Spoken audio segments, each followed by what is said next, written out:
of foundation. I do feel like it's a nice, solid, the base of a sculpture that we just need to build off of. And I think it's important to remember that as actors, we're storytellers.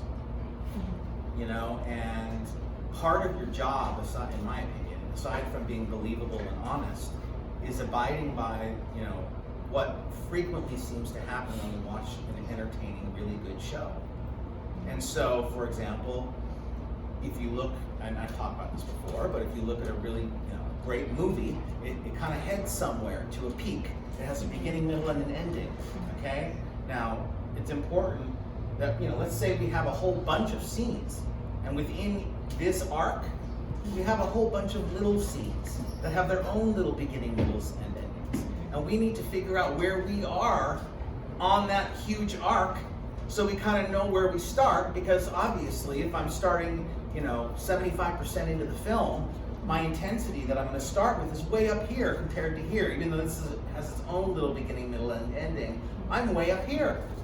Does that make sense? Yeah. So it's, especially when you're shooting a film or a TV show out of sequence, you kind of need to know where was I? Otherwise it's going to look really weird. So that's what I would say. My one note that I have to you right now is it feels kind of like it's not heading anywhere. It's kind of feeling like it's and it's very sort of one energy, one level, and it doesn't really pick up any momentum. That's one thing I would say, that you have, that's when I say to you, this is not, to me, this is not as believability is by far the most important thing, but once we get past that, it's not everything, but it's the most important thing. So what I'm talking to you about is not really having a lot to do with truth or honesty, other than, if it's entertaining and you're doing it right, it still has to be believable, but we still have to adhere to, what makes something a little bit more fun to watch so that people want to, pay for a ticket. And if it does have that sort of monotonous, not heading anywhere vibe, your audience is kind of like, you're asking a lot, because you're really requiring the audience to really focus. And if you're doing it right, it's not any work. It's easy. It just goes. Does that make sense?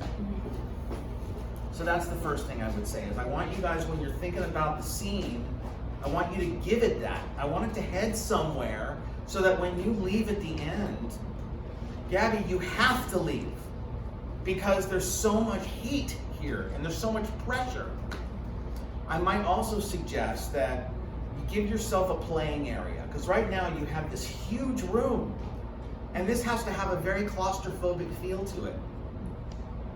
So maybe you need to set up some tables and chairs to kind of give us a sense of, okay, this is where the wall is, so you can corner her. Okay. It feels to me like you need to be like a lion tamer, an evil one.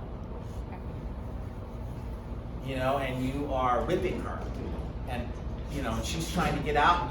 So for example, there was a moment, Gabby, when you left, and I was like, and you just stopped, and you stayed there, and I was thinking, I don't know that I believe that, because it feels to me that you just go. But on the other hand, if Alexa was between you and the door, then you can't leave. Sorry, you're just like that. It's okay. It's just a little side thing. So if you decided, for example, okay, I'm going to the door and she's not in the way, then I need to figure out what's keeping me here. As an actor, I'm saying, okay, I got to figure out organically, okay, I can't leave right now because I have more to tell her. Or I can't leave right now because I need to reassure myself that I'm not sick, and I need her to tell me that I'm not crazy. Whatever it is, almost like a compulsion. Like, let's say somebody, feels like they need to wash their hands. Maybe you need reassurance from her that you're not insane, and that could keep you from leaving. Does that make sense?